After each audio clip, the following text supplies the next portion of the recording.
Good morning. Good morning. Good morning. Last week, Reverend Julie kind of led us in to the solstice a bit, which was a nice segue for me today. I'm going to start with a story. This is called The Shortest Day by Susan Cooper.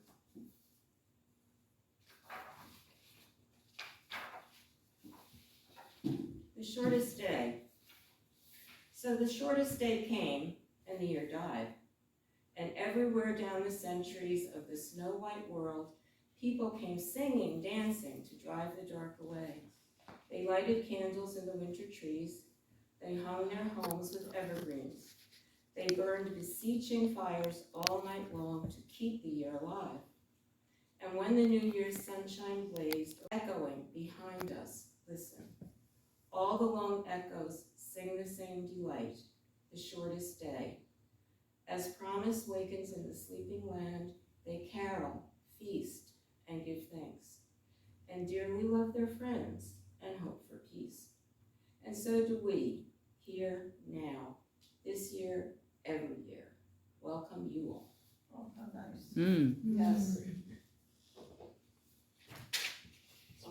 It's okay. Yule, Christmas, solstice, they all kind of get wound up together. You'll find that a lot of the things I say about the solstice also became Christmas practices when that came into people's lives. So it's kind of interesting to see how that all evolved. So this is a little bit about the past and the science about solstice. 9 hours and 20 minutes in Philadelphia. That's how much daylight plays upon the earth on the shortest day of the year. With the winter solstice now upon us, we can look forward to days that steadily lengthen and erode away at the cold, protracted nights.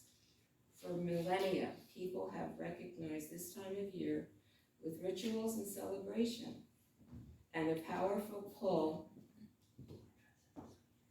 of the solstice endures in many modern-day cultural and religious practices.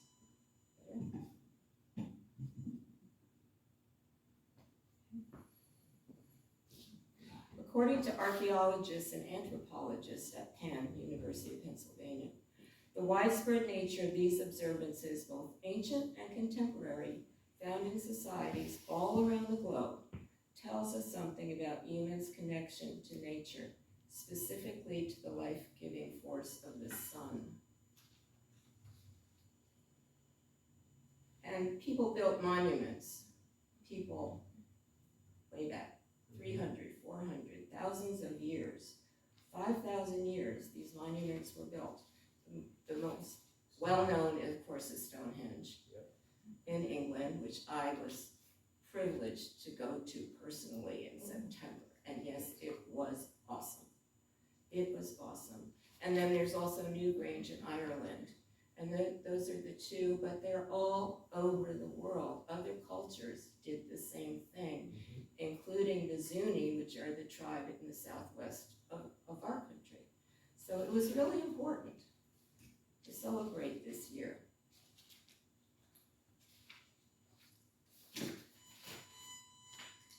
Traditions and symbols.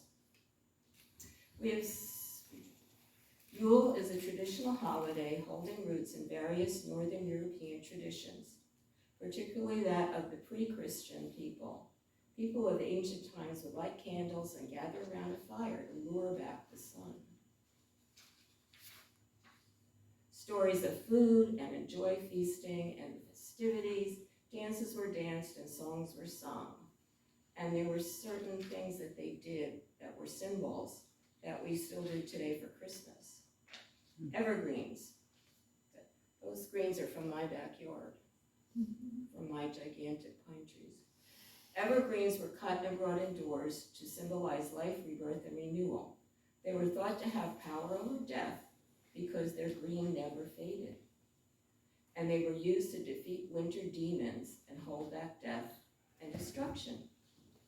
Because of their strength and tenacity, they were also believed to encourage the sun's return.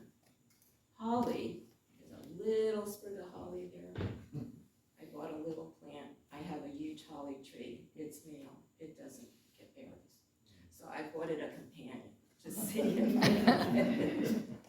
That varies. Holly, which represents the masculine element, which mine does, was often used to decorate doors, windows, and fireplaces. Because of its prickliness, it was thought to capture or ward off evil spirits before they could enter a home and cause harm. The holly leaves, symbolic of the holly king, represent hope, while the red berries represent potency. Mistletoe. Mistletoe represents the female element and holds much importance as it was used by the Druid priests in special ceremonies during the winter solstice. They believed its green leaves represented the fertility of the mother goddess, and its white berries the seed of the forest god or oak king. Druids would gather underneath the trees to catch the falling branches, prevent them from falling to the ground, and would collect them and bring them into their homes, over their doorways, protection against thunder, lightning, and other evils. But mistletoe is a parasite. It grows on host plants and trees. The Yule tree, which of course we now call a Christmas tree, the original Yule trees, they were outdoors. They didn't have room to bring trees into their homes back then. And they were decorated with natural things, pine cones, berries, fruit, popcorn, cranberries, which were all put on the tree to feed the animals over the winter. And the Europeans brought that through. I think Albert was really the first one to bring it from Germany to the UK. And originally in this country, the Puritans, there was no Christmas, there was no Yule, because they didn't believe in frivolity. And then we have a Yule log, which comes from the Scandinavians. And they felt like as long as the log would burn the fire, the faster the sun would come to warm the earth. And it was usually an oak tree, and it was one of their Celtic traditions. Other symbols, candles, eternal flame within the home. They symbolize the light and warmth of the sun and were used to chase away evils. Wreaths were also traditional in ancient times, where they symbolize the wheel of the year and completion of another cycle. And again, for protection and also goodwill, friendship, and joyfulness. Bells, to drive away the demons that surface during the dark time of the year. They were rung in the morning as everyone began to wake to chase away the dark days and herald in the warmer, brighter days following the solstice. Elves, now I did not know that elves were associated, other than Santa's elves and the elf on the shelf. Elves first became associated with Yule because the ancients knew that the spirits that created the sun inhabited the land of elves. By including elves in the Yule celebrations, the ancients believed they were assuring the elves the assistance in the coercion of the sun to return. Gingerbread, specialty bread, and there were strict laws about specialty breads, but that one was allowed through. And wassail, which means be well, be hale, good health. And it is a strong drink. Hale, ale, honey, and spices, or mulled cider. They would anoint the trees with wassail and bedeck them with wassail-soaked cakes. And thus the ritual of wassail was born. And the fruitcake. And the fruitcake.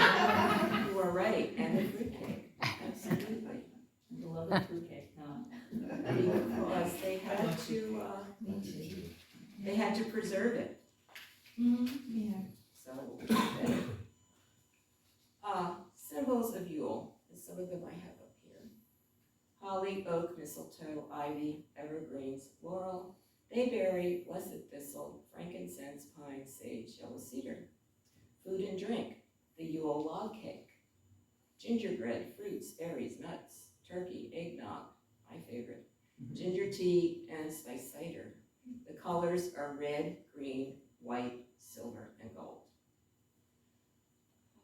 Activities, caroling, wassailing, all the things that we do The deities, the Great Mother and Earth Goddess, Diana, Isis, Demeter, the gods, Mabon, the Sun God, the Star Child, the Oak King, the Holly King, the Green Man, the Red Man, the Horned One, Odin, Lu, Apollo, and Ra.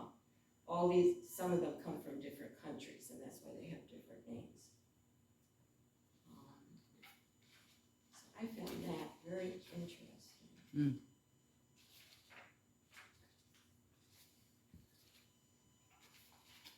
So, the spiritual meaning of winter for us today.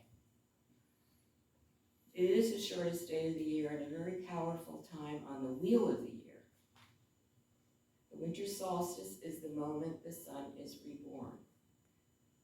Ever since last winter's winter solstice, the sun has grown from birth to its height at the summer solstice, then declined through autumn until its light finally dies, when simultaneously it is born again and a new cycle of life for the sun begins. So we have facing a new year of life and growth. Of course, that doesn't, on our calendar, that comes on January the 1st, but these folks didn't have calendars. Yeah. Like we have. They just went by what was going on in nature. That's what was important. So for 6 months, the days have been growing shorter as the darkness grew. But on winter solstice, the light returns. From here, the days will continue to grow longer, brighter, warmer, until the sun is strong enough to return to life everything in nature. I think where we live, I think we are aware of the sun declining in the summer. I'm not sure how aware we are of that it is coming back in the winter, usually because of dark and snow and all those kinds of things. Mm. New cycle of birth, death in nature, whole new year of life, experiences and transformation. It's a new chapter. This makes this a very hopeful and exciting time. Anything is possible in the year that lies ahead. Anything can grow in your life. It is a time of pure potential, which I don't think that's the way we look at winter sometimes. We just want to get through it. You know, let's skip February and go right to March. Can't skip January, that's my birthday. Even though there's a very special stillness about the season we are entering, even though everything appears dead and frozen in the outside world, a new cycle is beginning. It's new year. You can sense there's a magic brewing down deep in the dark. Just like the spark of new life that appears in a mother's womb, you can sense a quiet spark occurring within. So for all of us, it's also a beginning of a new chapter. And what will come to life for us this year? What will you nurture and grow? What harvest will you work and yield in? Who knows? We can't know. We really can't know, as we have found out over the past few years. But there's much hope and anticipation, and we go on day to day hoping that the year will be good to us. It's meant to be a deeply nourishing time, to nurture you, restore you. It's meant to ground you and calm your nervous system. Most of us do not have the luxury of hibernating, which personally I would love to do. That's my birthday. February. I think that would be really great. The ability to rest is a privilege, and some of us have gotten to the point in our lives where we actually do have that privilege, and we can take part in it. But sometimes we don't. We get so busy, even though we're not working, we get so busy with everything else that's going on. Think of the caterpillar and the butterfly. Winter is the chrysalis stage in the evolution of the butterfly. It's the time when the caterpillar is wrapped quietly in the dark of the cocoon. To the outside world, it doesn't look like anything is happening. And this is one of the most challenging things about embracing rest. To the outside world, it doesn't look like anything is happening. Our brains scream at us, tell us, you're not doing anything. You're wasting your time. But actually, deep in the dark, a quiet transformation is happening.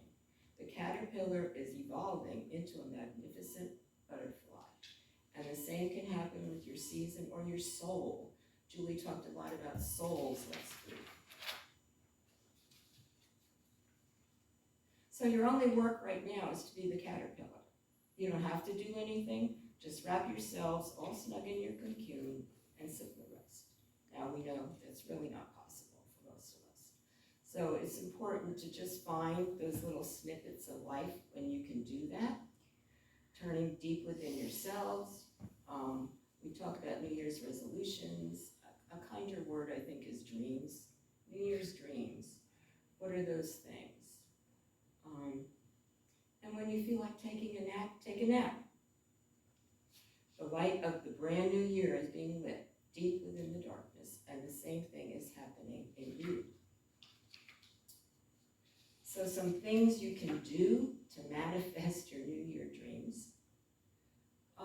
And these are a few questions, and whoever's recording this, I will give you my whole handouts. First, spend some time reflecting on the year ending and your hopes for the new year. What do I want to leave behind with the old year? And we'll be doing that with our Finder Communion, which I'm not familiar with, so I'm kind of looking forward to that. What are your hopes and wishes for the new year?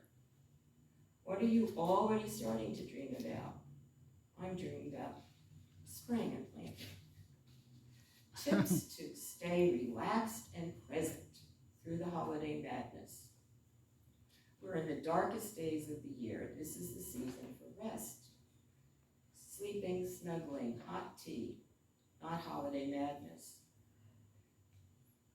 The season's rest is vital for restoring your energy after the outward focused months of summer and facing our shadows in the fall.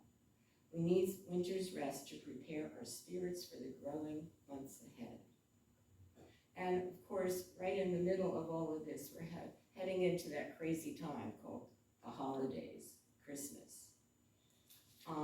When you can, slow down and breathe. Take a slow walk or drive, which probably won't go over too well here. Yeah. Do less and do it far less than perfectly. I love that one. I truly, truly do. Pause and really notice all the beautiful, magical things about the holidays. Step out of the whirlwind so you can soak in the magic of this time of year. Take extra gentle care of yourselves. And yet, we look outside and we see all these bare trees, but we don't know what's going on underground. You know, the trees are communicating, as our speaker a couple of weeks ago talked about. There are things going on that we're not aware of. And I would like to end with a winter solstice blessing. I looked on a website and this blessing came up 3 times, so I figured this was the one. And the author is unknown. May you find peace in the promise of the solstice night, that each day forward is blessed with more light, that the cycle of nature, unbroken and true, brings faith to your soul and well-being to you. Rejoice in the darkness, in the silence find rest, and may the days that follow be abundantly blessed. Amen. Amen. Amen.